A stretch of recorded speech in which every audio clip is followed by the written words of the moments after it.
My Love of Life Energy is a podcast created by Anna Scott. Anna knows that every human being sees life uniquely. In this podcast, she will talk to people and learn from them. These conversations are to shine the brilliance of each human being she speaks to. Join her. After each exploration, you will expand on your insights and see truth and beauty. Kirra, I am so I'm so thrilled to be talking to you, and thank you for coming on my podcast. It is a pleasure to be here. Thank you for inviting me. So Kirra and I are both in this thing called Lunch Club, and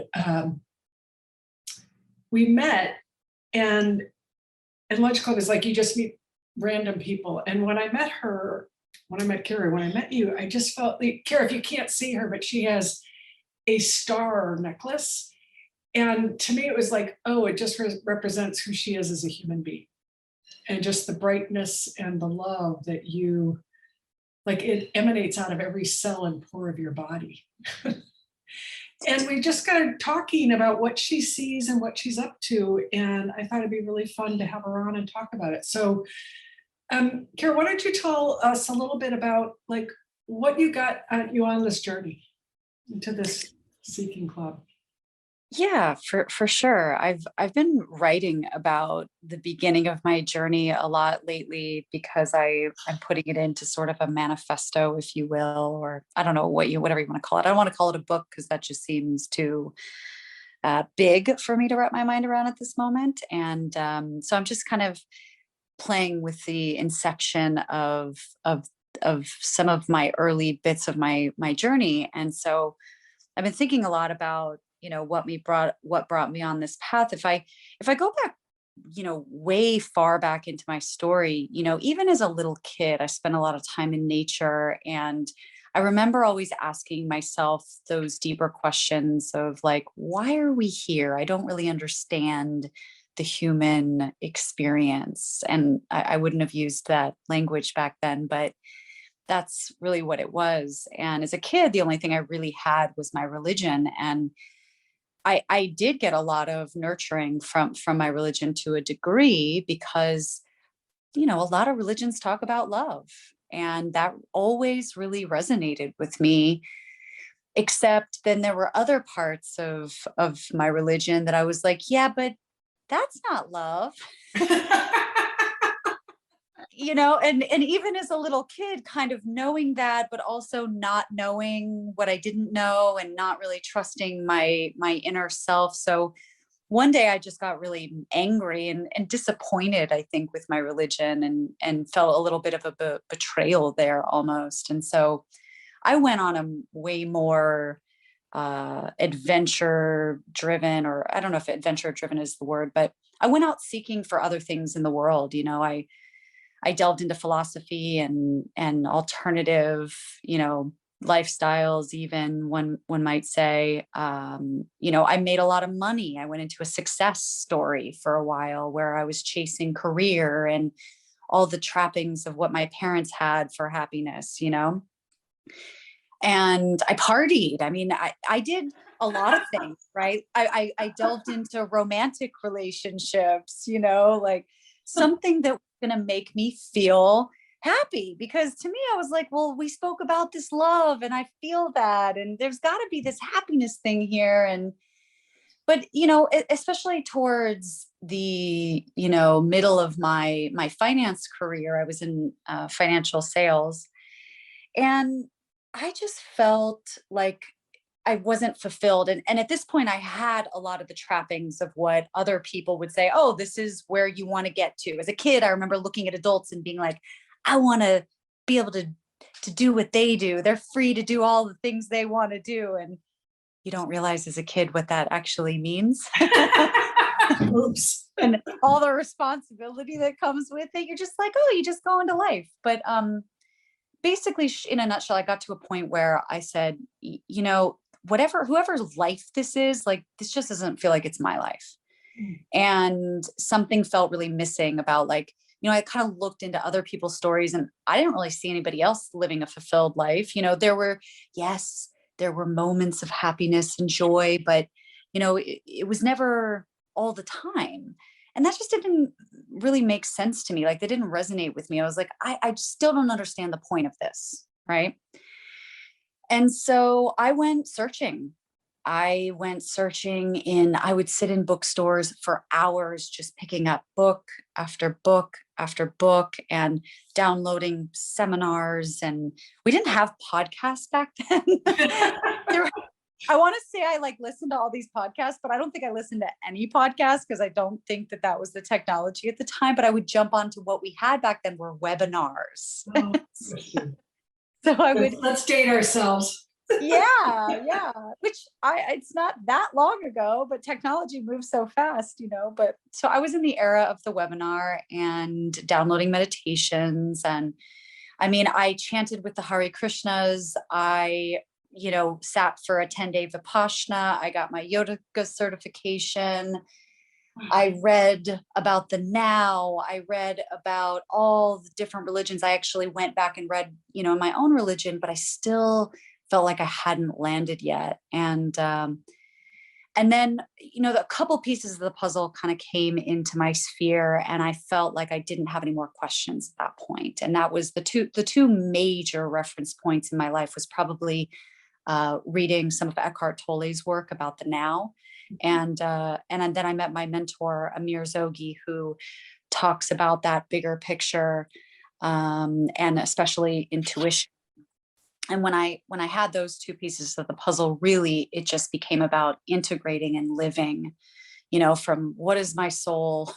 I am not here to chase something. I am here to bring things to fruition creatively based on what is moving me in any given moment. And when I saw that other people could live that, it just gave me the permission to do that for myself. And I mean, I've looked back. I've had moments of looking back where I'm like, well, maybe I'll just get a day job, for a little while, or, but everything, even going back to, I started a restaurant a few years ago, and not that was not part of my journey, because it was. And looking back to all of that, I just realized that the whole thing is, my journey, and that just everything, every desire that has pulled me forward into something is taking me through a process that, builds me or expands me in my mindset. And so that's kind of how I got here and why we're chatting about it today. And you said something about their God. Well, so much that you've said, but you said you had two insights. And one was that you'd seen Eckhart Tolle's The Power of Now, his book. The Power of Now didn't resonate with me until I read his other book, which is New Earth. A New Earth. Yeah. And I think it's because my mind was so full of thinking that it wasn't until, he put what that thinking mind and suffering and resistance, into perspective for me, that I was able to quiet my mind long enough to be able to read even something like The Power of Now. Because at the time, I was not a quiet person. I was not a balanced person. I was, I went to a therapist once, and I remember I'm glad she never diagnosed me as anything. And she, because I said, I was like, what's wrong with me, doctor? And she goes, well, I could label you. She goes, but you really just need to balance out, more exercise, less drinking to get through, the things that you don't really want to be doing in your life. And that's going to help you. And, there was truth to that. But my point being that, I was, radically happy in some ways because I had the success and I had, a life that I thought that I wanted to live. But then I was also deeply unhappy because when I went to bed at night, I still felt like that missing feeling was there, I mean, I love that because I think so much of our culture is that it's outside in versus inside out. That we think these things, the job, the money, the house, they'll bring us our happiness. Yeah, but I mean, I think, and this is an important part of the questions that I was asking myself, because at the time I became very open to any wisdom, and everyone says that happiness is inside yourself, right? Like even people who are chasing external happiness still usually agree, well, but really it's on the inside, right? And the thing is though, yeah, but where, right? The question I started asking myself, I was like, yeah, okay, I get it. That's a nice thing to say, but like, how do I experience that? Because everybody says, oh, happiness is on the inside. What does that mean? So what have you seen? I'm really curious. What have you seen? What have I seen? Yeah, like what, like in your journey about that question, because it's what you just even said is profound. Like you just said, like people will go, oh, happiness is a concept. Yes. And you just challenged it. You just challenged that whole idea and said, well, what is it really? And it looks to me like you took a real look at it for yourself. To be honest, that has been probably the biggest secret that took a little while to catch up to. And it's something that my mentor actually and I've recently been speaking about, is like when there is a desire or there is a question that comes from the inside, because my question was in reaction to my external, but the question was from inside me. It was like, this ain't it. And I'm not satisfied with that's just life as being the answer. And so for me, what I didn't see at the time, and I didn't have the space or awareness or level of peace to even be able to wrap my mind around, is the moment I asked that question to myself and the moment that I began saying to myself, I'm unwilling to continue whatever this is, my reality actually started shaping around that. And at the time, it was just serendipity. At the time, it was coincidence. Knowing what I know now, and what's interesting now is everything in my world is about flow and reading the room, or putting a gauge on what's the energy saying right now from internal, but then also reading what is forming externally. Because, for example, around that time, people started handing me books.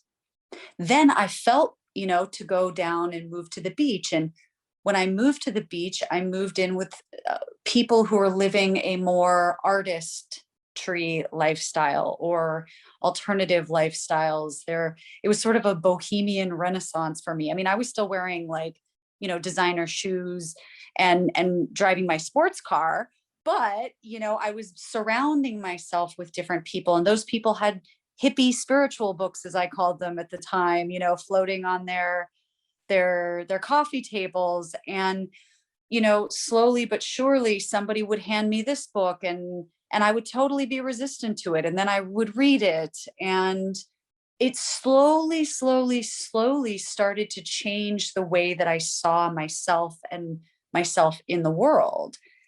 And so, to me, when there is a desire that comes from inside of yourself, your question is going to be answered, whether it's inside of yourself or externally, because, the external world is a reflection.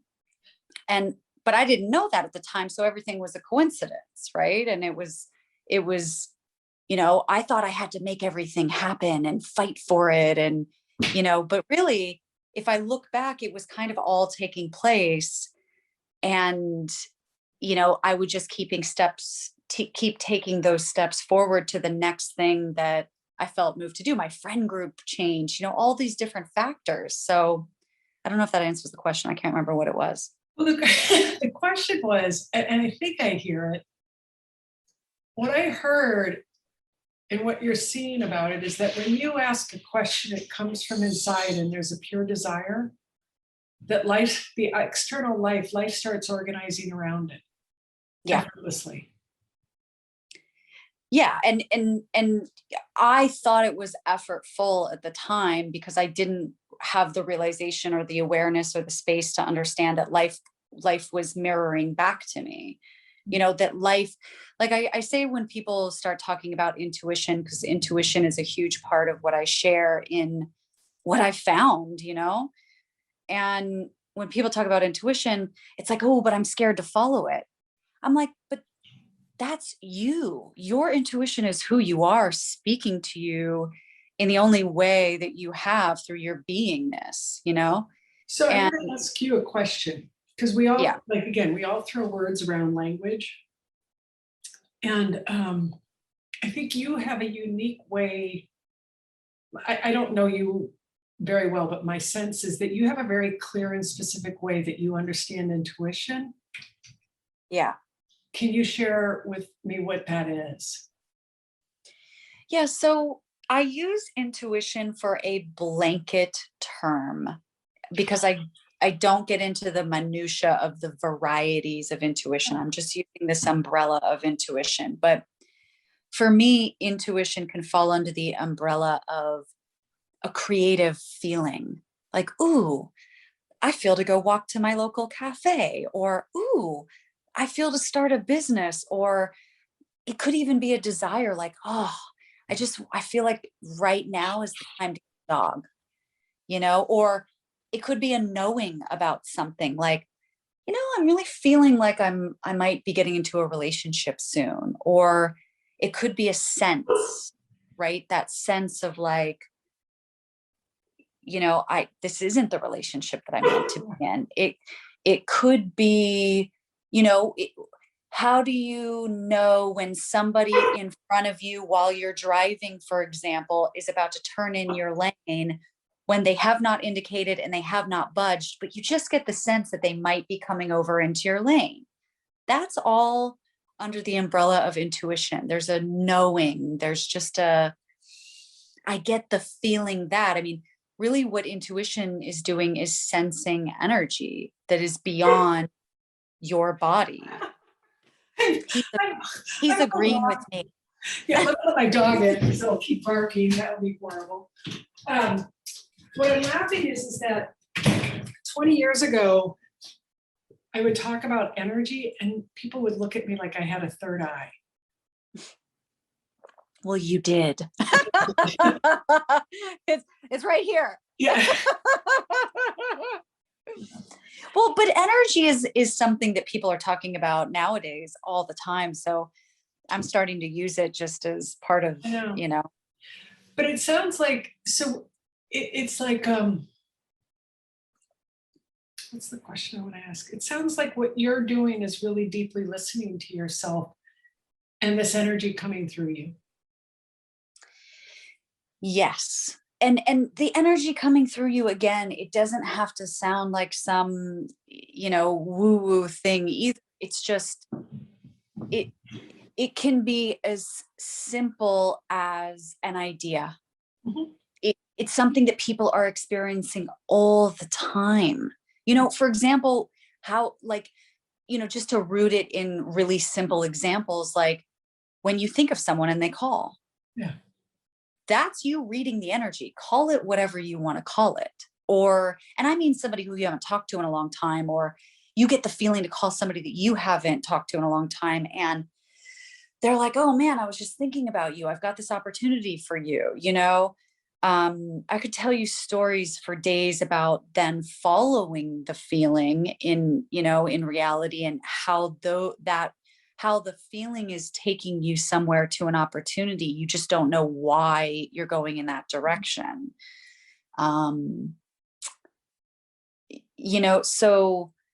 So following that, and then here's the other side of it, right? And this is something that I'm going to start talking about a lot more, which is like, for me, intuition is myself, right? So I'm listening to that energy inside of me. I'm listening to that deeper sense of like, where do I really feel like I'm going? What's really taking place here? Forget about my circumstances. Forget about what my plans were, but I'm listening to where is myself guiding me, that deeper self, that deeper feeling. And through that experience, life takes me through a process. And I'm going to start calling it the process because I want to get people familiar with this idea that for a lot of people, they won't take a risk because they can't see why they're doing it, or they won't follow that feeling because they think that they're going to, that things will be insecure for them or whatever that thing that prevents somebody from moving in the direction that soul or that feeling is moving. But there's a process that does take place. If I choose to go, left when I'd planned to take a right, I don't know what the process is. But when I have a desire, and if my desire is to know myself, or, in this, life, I want to be as infinite as I can be. Not so I can have $1 million house or, any of that shit. I mean, like, I want to be free. I want to be free to take a left when I feel to take a left. I want to be free to express myself if that's what it is. I want to be free. And so, in that, most people don't feel that sense of freedom because of whatever their circumstances are. And so the process to me is whatever you experience in any given decision is trusting that you're going through the process that's going to take you beyond your current level of mindset or your current limitations. In other words, it's taking you beyond what you thought was possible and who you thought you were to what is possible and who you are. I have a really simple example. I love examples. I think this is what you're saying, so I want to give a simple example. At lunch, I had lunch before a 1 o'clock call, and I just got in the car and I thought, well, what do I want? And all of a sudden I go, oh, I just want this sandwich from this guy. And then I got up there and I'm like, well, I also want a small iced tea. And then I go, oh no, I want to also get a book. And so I went down to the library to find my book. And then I'm like, oh, I really want lilacs, like, because lilacs are blooming. And instead of buying one bunch, because they only bloom once a year, and if I checked my finances, it wouldn't have been okay, everything that I was doing. I bought myself 2 big bunches and I've never bought myself 2 big bunches of, like, spent that much money on lilacs. But so in front of me are this massive bouquet of fresh cut lilacs that I'm just like filled with joy about. And I could feel all the thinking that's going, well, you shouldn't be doing this. This isn't a good idea. You really like, blah, blah, blah, blah, blah, blah. I'm like, I'm not listening.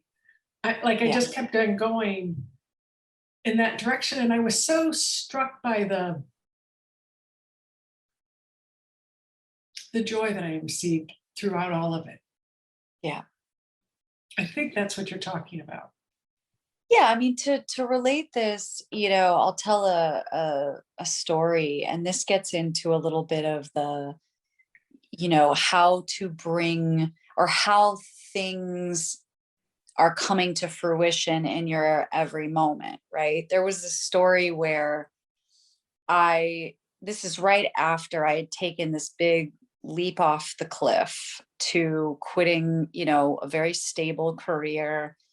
And I didn't have any backup plan. I didn't really feel to do anything. I didn't feel to get a job. I just felt to go spend some time with my grandparents. Now, my grandparents were both still alive at the time. And I had always wanted that because I spent a lot of time with my grandparents in my youth, my whole summers with them. So I really had this desire. And that was one of the reasons why I really wanted to quit my job, is I just wanted to spend some time with my grandparents, because my grandfather was starting to get older. And so I'm there, I'm in Hawaii, lucky me. And they have a beautiful big house, on the North Shore. And I remember that there was a beach that was walking distance. So it's not like I couldn't have gone there, but I just had this feeling of being at Sunset Beach. And it's this really expansive beach that kind of extends on both sides. You kind of feel like you're at the edge of paradise, and there's not that many people there at this time of the year, because there's a ton of people there at other points. But for anybody listening to the story who knows Sunset Beach, and it's a very famous beach. But But anyway, I just had this vision to be there for whatever reason, right? But I was driving my grandmother's, pickup truck, and I knew there was no gas in that car and that I was not going to make it both ways. But I just had this feeling. It was like, go to the beach, take the car, go to the beach. And so I just was like, okay, worst case scenario, I have to get my grandmother to come pick me up. And by the way, the backstory on this is I had shame around quitting my job at the time. I didn't have any money.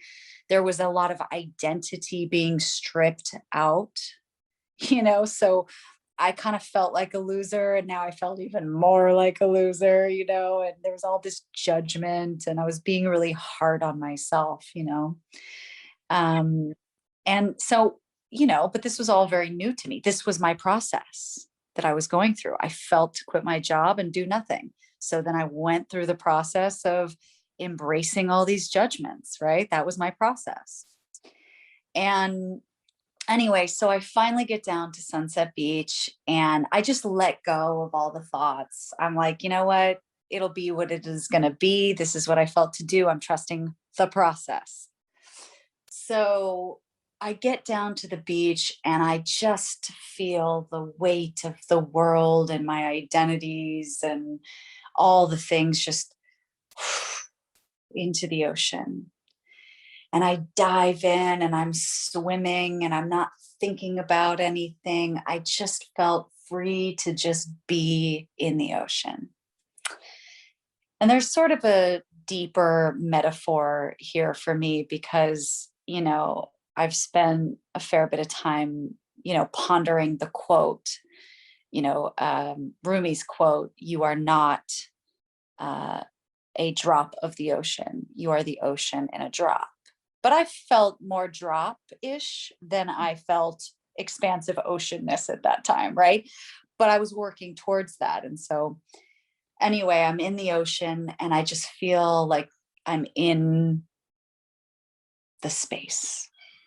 And I'm swimming and I'm opening my eyes underground, under the water. And lo and behold, at the bottom of the ocean is some money. Oh, wow. Wow. And I could tell you stories and stories and stories about this, walking along, not especially during the time where I didn't have finances, or any given moment when I might not, right? It's just like, if I feel to do something, I just do it, picking up cash on the side of the road on the way to cafes, or, somebody else paying for me in different places. Like, just the possibilities have been endless, or in the moment I make a decision, a client pays me early or pays double that month. I mean, just it's so many different things that have to do with the decisions that you make from your soul and what happens in your external when you make that internal decision. God, what a story. What I feel is the freedom. What I feel is the capacity to let this energy drive you, move you, without narrowing it or stopping it or putting up hurdles for it. Well, it's one of the things, Amir has taught me most about is just the willingness, and there is a point of, there's willingness and then there's the capacity to grow that willingness, because, in any given moment, I might get stuck, right? But that's my process that I'm going through. So in that stuckness, I'm looking inside myself and being like, okay, what's really going on here? Because it's not my finances. That has nothing to do with it. It's how connected am I to myself and to the infinite possibilities? Mm-hmm. Because they're always there. I just might not be connected with them. Yeah, and the way that I see it is that I'm always connected. I just don't see them. I'm not willing to see it. I'm more connected to my fearful thinking than I am connected. Like that's the part that I go pay attention to. Because the infinite possibilities, I feel like I'm always in them. I just don't see them and I don't want to look there. And I see what you do. I don't know that I see this, but what I feel you doing, this is my language, is you keep falling Sure. into your thinking, but you keep falling into the infinite possibilities and trusting what comes through you. Like you keep. Well, that is the process. Yes. It is just continuing to do it anyway. Like I'm the same, by the way. Like I will have thoughts. I will have, oh, do I have the money for that? And then I immediately Yeah. just make a decision. Yeah. What's the decision that I feel to make here? You know, and I mean, I do talk a ton about decision making for that reason, because I know, and I mean, by the way, this is not, having a $5, $20 gas tank. I mean, I've applied this principle to $20,000 coaching programs, to traveling around the world. Like I live my life from that space of continually making decisions that I feel, and then watching my circumstances change around that. But here's the thing, and I don't know where you were at and specifically where language is coming from. So I just want to add something. I'm never looking to see what the possibilities are, because if I look to see what the possibilities are, I could be limiting what the possibilities are. In other words, it's never about looking at how, it's just about staying with the decision itself, being one with that decision, 100% into that decision. And then I don't really care what happens after that, right? See it, don't see it. But I guess what I mean by the infinite possibilities is just being in connection with knowing that they are more real than my limitations. Oh God, I love that.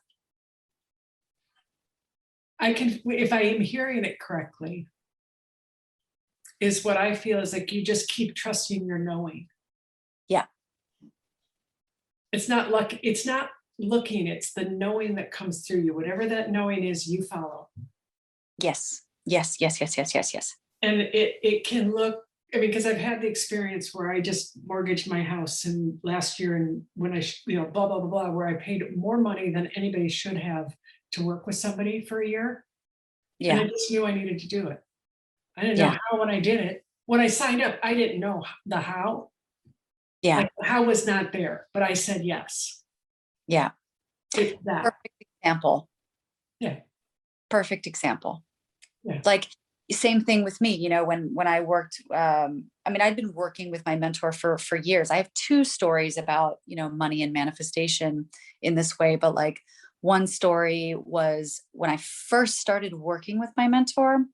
I remember he had like a $5,500 coaching program. And by the way, I was working for him. So he said to me, he's like, he calls me by my last name. He goes, "Sherman, you don't need to pay for this." And I'm like, "Yeah, but Amir, I feel to." He's like, "All right, pay it whenever you want, do whatever you want, And there were about $20,000 worth of things that I wanted to pay at the time. And I remember sitting there, I was only making enough money to really pay my rent. It was a very interesting experience that year. But one I wouldn't take back, because I really learned the power of making decisions during this time. And I still do. But I remember being like, but that's impossible. Like $20,000 isn't just going to float out of thin air, right?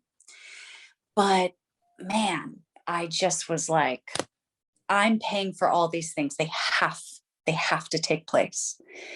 And, what's funny about this story, and it always happens in a really strange way. It doesn't always happen in a strange way. Like you could mortgage your house, or you could extend your credit cards or whatever.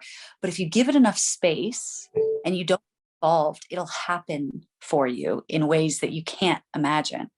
So my dad sent me a letter, and my dad doesn't forward my mail. The next time I got to his house, there was a stack the size of like a bookshelf full of mail. But for whatever reason, he felt to mail me this one particular piece of mail with a little care package of things that he wanted to send me randomly.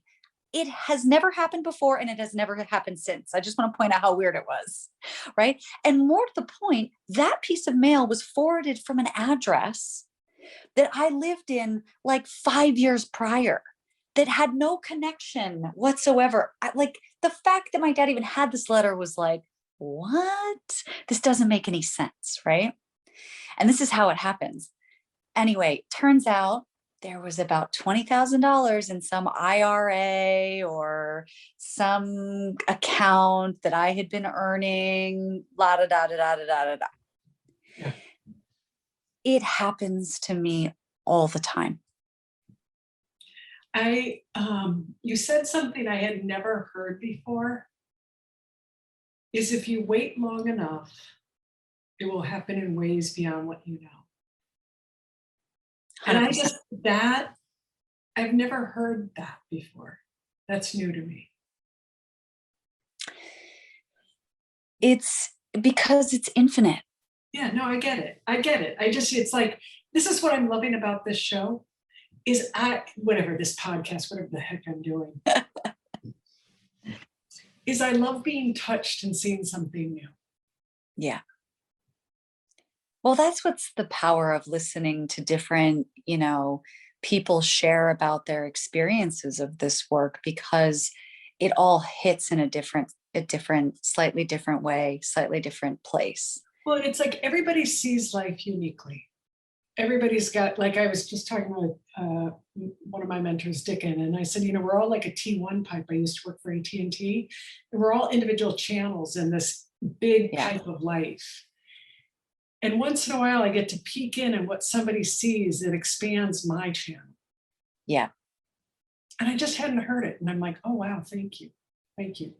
We are running out of time. And I want to promote you. So how do people find you? I have 2 websites. One website is my personal website where there are just testimonials about me. It's just a simple way to connect. It's KIRRA SHERMAN, Kirra Sherman.com.